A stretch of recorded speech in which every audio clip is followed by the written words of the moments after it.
नमस्कार, आप देख रहे हैं इंडिया न्यूज मध्य प्रदेश छत्तीसगढ़। मैं हूं आपके साथ अर्चना गुप्ता। देश में एक बार फिर नेशनल हेराल्ड केस चर्चा में है। चर्चे की वजह प्रवर्तन निदेशालय का कांग्रेस नेता सोनिया गांधी और राहुल गांधी को भेजा गया समन है। ऐसे में बड़ा सवाल है कि आखिर नेशनल हेराल्ड केस आखिर है क्या और इसमें कांग्रेस नेताओं का नाम कैसे आया है। चलिए हम आपको बताते हैं। आखिर आपको बताते हैं कि ये पूरा मामला नेशनल हेराल्ड नाम के अखबार से जुड़ा हुआ है, जो आजादी से पहले का अखबार माना जा रहा है। आपको बता दें कि अखबार का जो प्रकाशन का जिम्मा है वो प्रकाशन एसोसिएटेड जर्नल्स लिमिटेड के नाम की कंपनी के पास था। इस अखबार की शुरुआत 1938 में देश के पहले प्रधानमंत्री जवाहरलाल नेहरू ने की थी। इसके अलावा करीब 5000 स्वतंत्रता सेनानी भी इसके शेयर होल्डर थे। प्रकाशन एसोसिएटेड जर्नल्स लिमिटेड के अलावा 2 और दैनिक अखबार निकालती थी। हिंदी के समाचार पत्र का नाम नवजीवन और उर्दू के प्रकाश का नाम, उर्दू भाषा वाले अखबार का नाम कौमी आवाज था। इस अखबार के जरिए स्वतंत्रता सेनानी अपनी आवाज को पुरजोर तरीके से उठाते थे। यही बात अंग्रेजों को नापसंद थी। इस तरह धीरे धीरे अखबार स्वतंत्रता सेनानियों का मुखपत्र बन गया। ब्रिटिश सरकार के कामों की कड़ी समीक्षा और आलोचना करने वाला ये अखबार अंग्रेजों की आंखों की किरकिरी बन गया था। आपको बता दें कि नतीजा ये हुआ कि 1942 में अंग्रेजों ने नेशनल हेराल्ड अखबार को बैन कर दिया। उसके बाद होना क्या था, कांग्रेस की नीतियों को जनता तक पहुंचाने का कोई रास्ता तो निकालना था ना, तो ये एक जरिया बन गया था। नेशनल हेराल्ड को 1945 में दोबारा शुरू किया गया।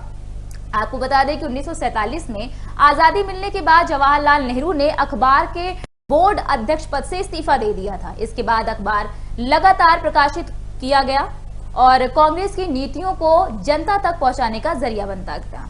चलिए अब आपको ये बताते हैं कि असली दिक्कत आखिरकार आई कहां, 1945 के बाद दिक्कत शुरू कहां से हुई।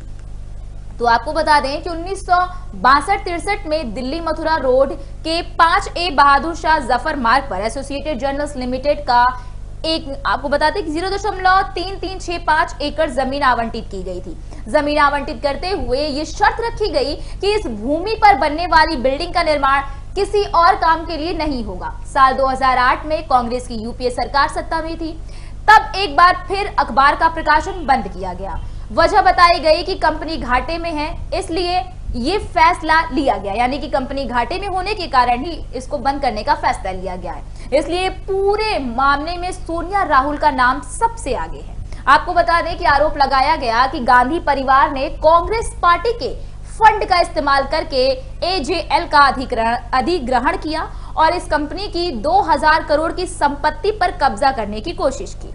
स्वामी में आपको बता दें कि स्वामी में शिकायत में लिखा कि यंग इंडिया, स्वामी ने जो कि बीजेपी के नेता थे उस वक्त के, उन्होंने ये लिखा स्वामी सुब्रमण्यम का नाम इस पूरे मामले में प्रमुखता से लिया जाता है। आपको बता दें कि उन्होंने शिकायत में ये बात लिखी कि यंग इंडिया ने एजेएल की दिल्ली एनसीआर, लखनऊ, मुंबई और दूसरे शहरों में मौजूद संपत्तियों पर कब्जा किया। इसको लेकर सुब्रमण्यम स्वामी ने सोनिया गांधी और राहुल गांधी पर छल के जरिए संपत्ति पर अधिग्रहण करने का आरोप लगाया।